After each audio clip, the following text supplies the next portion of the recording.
RP, you now begin with your opening statement. You have 5 minutes. Your time starts now. Hello. Hi. Just because I don't have any other opponents, I will be taking point of information if you guys have any. My name is OP. I'm running for Vice President, Academic and External.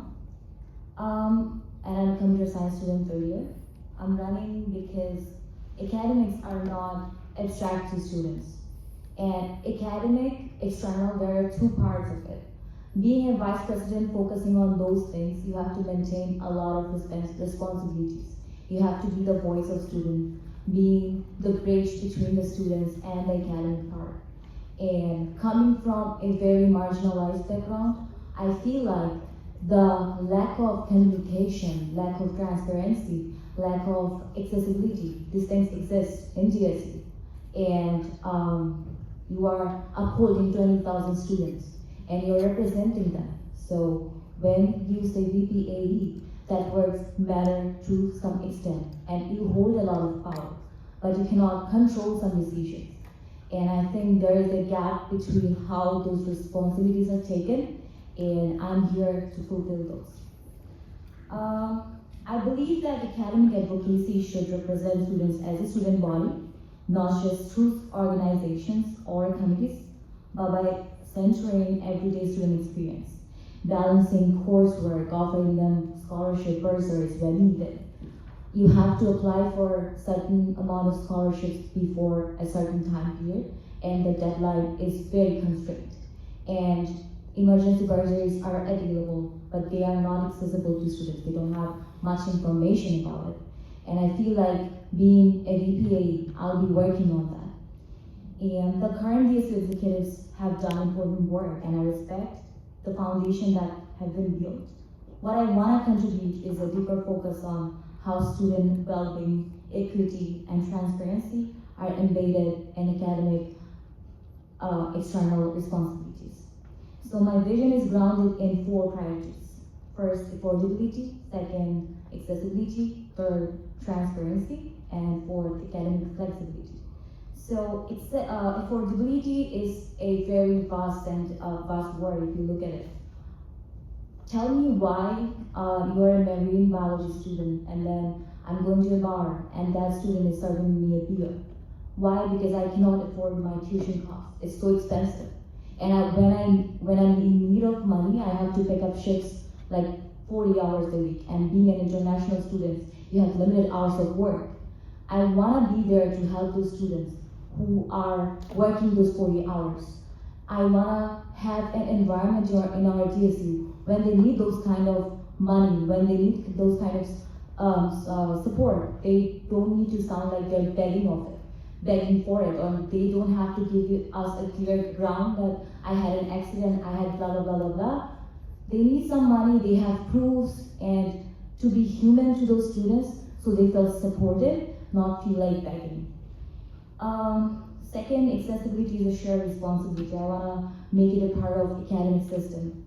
Accessibility should never depend on how much energy a student has left to advocate for themselves. When systems don't work smoothly, it becomes a burden. And system is failing right now, as all other candidates say. So making accessibility is the primary focus of DSU and making it transparent to all other academia. I feel like I'll be doing a good job on that. Third, transparency and trust. I feel like DSU has a proper communication thing. The transparency is there, but it's not clear enough. We are upholding 20,000 students again, but we are still afraid that whether or not we'll be able to make the quorum, because 10% of it, 12% of it, they don't care. Why don't they care? Because they don't have enough information about it. We are holding this debate over here, but they're like 90% of the students, they don't know about this debate. We are not getting enough questions about it. Why not? Because they don't have enough information. The transparency, the trust, it's not enough. And as a VPA, I'll be working on those to make it static, to make it solid, so people know when they need to access those information, what motion is passed on Senate. When I'm sitting on Senate, I'm gonna talk to my students as a student body. Hey, this is X and Y is happening. What is your concern? I'll be holding my office hours in Sexton and Truro to make everything available for the student. And that's all.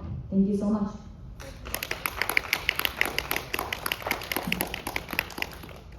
Test this. Could I get this mic on at the front? Hello, hello. Hello.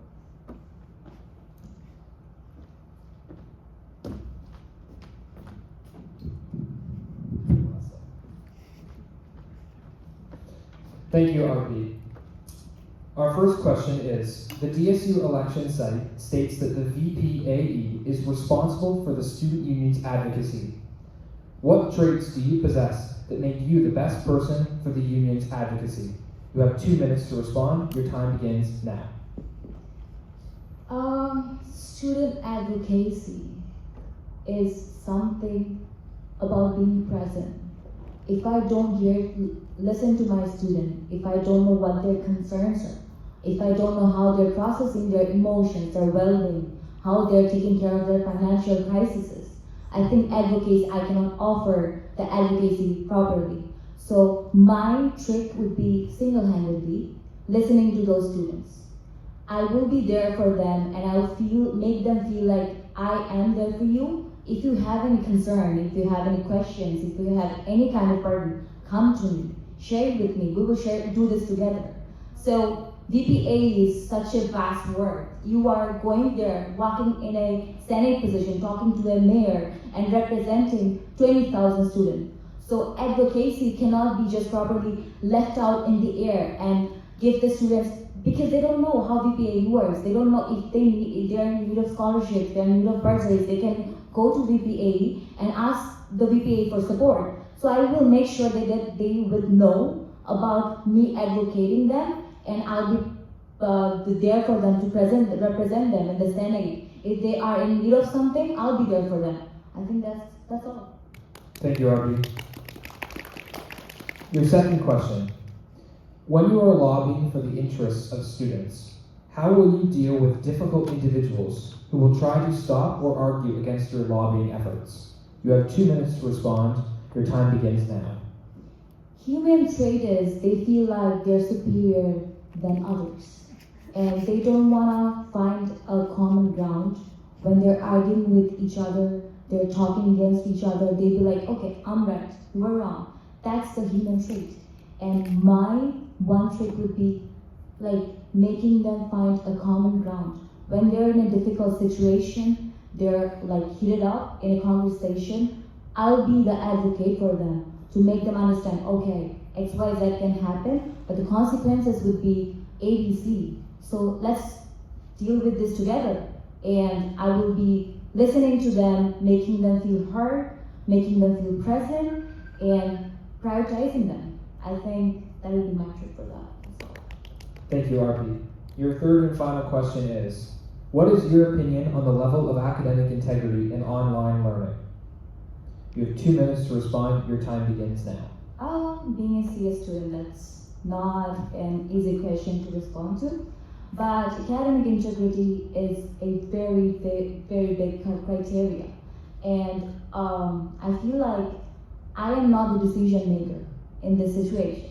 What I can do is I can lobby for them. I can pass their concerns to certain academic integrity officer. I'll be sitting there, yes, but online, those kind of solutions, what I can do is just mitigate the situation, investigating the issue properly, talking to them, talking to the individual, and doing the stuff that I can do for them. And I think that should be enough. That's all. Thank you, RP. Please give a round of applause for RP, the candidate for Vice President Academic and External. Thank you, RP.